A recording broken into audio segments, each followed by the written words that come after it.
Hey guys, Mrs. Woodrow Rosenberg here, and I'm going to go ahead and model for you some pre-reading strategies that you can use with our next PSAT Common Assessment.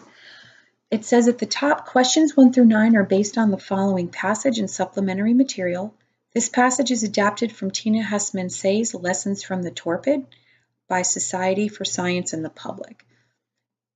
So the first thing I'm going to do is just look this over quickly, look over all the pages. And as I skim and scan, I notice that the reading passage is 1 page, and I knew I had 9 questions from the directions, and those are on the following 2 pages. So this isn't going to be so bad. Now, as I was skimming the first page, one thing that popped out was the text feature of the graph at the bottom. And it says at the top of the graph, total plasma cholesterol in 7 bears, hibernation active, maximum desirable level for humans. There's some dots and some lines, so it's a line graph, and milligrams and deciliters. So as I'm looking for this and I see this, I guess this is going to have something to do with bears and hibernation and possibly some cholesterol. So that to me sounds like this might be nonfiction. So I'm just going to look over the first couple paragraphs real quick. Oh, I see here hibernators. I see bears. Those 2 words are repeated from the graph. As I skim and scan some more, I see Matthew Anders, University of Minnesota. So I can say that this most likely is going to be, this is nonfiction. All right, I want to add some text. So what I'm going to do is just list that this is going to be a nonfiction passage because I'm going to read this differently than I would read a fictional passage.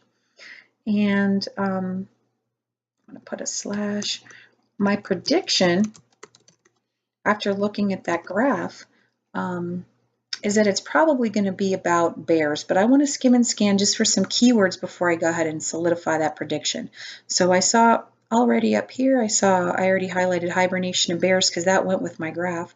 I see hibernates repeated again. Animals, world, winter, surviving. I see that the word animals is repeated.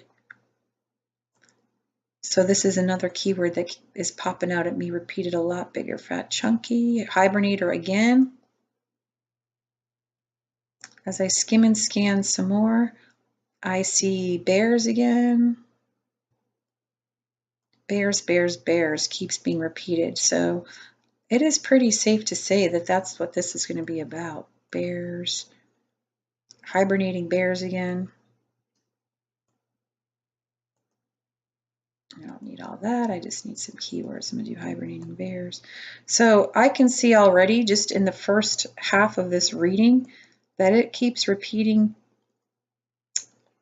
bears and the word hibernation. So this is definitely going to be something to do with bears hibernating, and I see cholesterol and blood talked about a lot.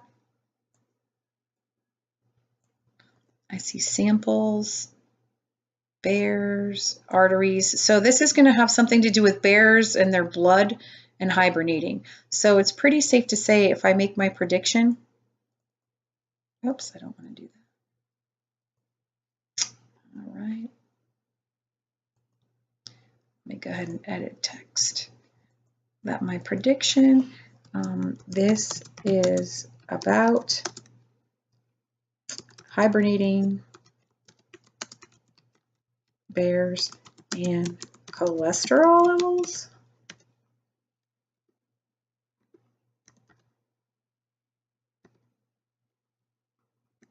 Cholesterol in their blood, I'm going to put. So it's going to have something maybe to do with that. So I've gone ahead and made my prediction. Okay. And I noticed from my keywords that that's most likely what it's probably going to be about. So now what I'm going to do is, now that I've skimmed and scanned the reading passage, I'm going to go ahead and pre-read my questions so that as I'm reading, I know what specifically I'm looking for, the information I'm looking for my answers.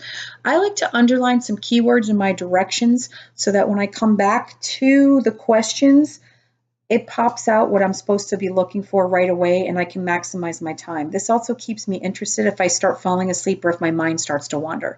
So the first question says, this passage is written from the perspective of, so I'm going to be identifying written from,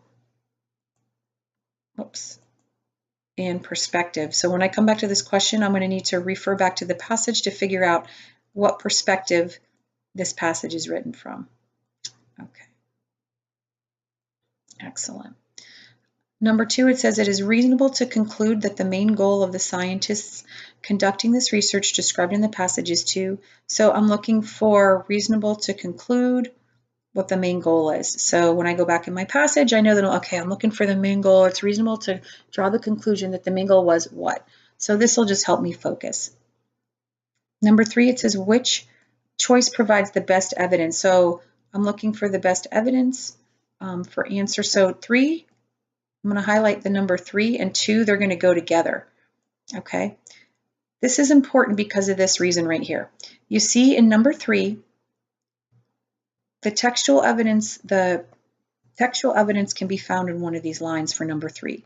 This is going to be evidence to support whatever I choose here. So if I don't know, it's reasonable to conclude what? If I don't know what the main goal is and I have no idea, this gives me a guide as to what lines I should look in to help me find my answer.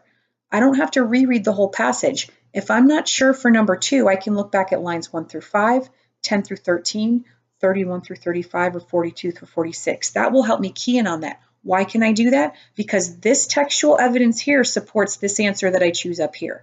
So always look for that. The PSAT, and I believe the ACT does it too, where they number their paragraphs, and that's super helpful because if for number 2, I have no idea what my conclusion is about the main goal, I can find it somewhere in one of these lines. Okay, I'm sorry, I said they number the paragraphs. I meant that they number their lines. So just heads up on that. Okay, number 4, what main effect do the quotation by Andrews in lines 10 through 18 have on the topic of the passage? I'm looking for the main effect, and I'm going to be looking in lines 10 through 18. So I only need to focus on that one of those few lines there. As used in line 19, stores most nearly means. I'm looking 19. The word stores most nearly means. I'm looking for what the word means in context. So I'm going to go back to line 19 possibly and look around for that information after I read. Based on the passage, what is Ferbert's hypothesis regarding why bears' arteries do not harden during hibernation? I'm looking for Ferbert's hypotheses. Okay, for this one, so I'm going to highlight that. Number 7, what choice provides the best evidence for the answer to the previous question? So I'm looking for the best evidence. 7 goes with 6. So I'm going to highlight that number. So I remember that 6 and 7 go together. I'm highlighting, but you could write a little arrow there. I like to do that. Whoops, that wasn't good. All right, some blurb there. And there again, if you're not sure, come on. There we go. If you're not sure about what his hypothesis is, this gives you a guide as to which lines you can refer back to, because if this is the textual evidence that supports number 6, these are the only places we can look.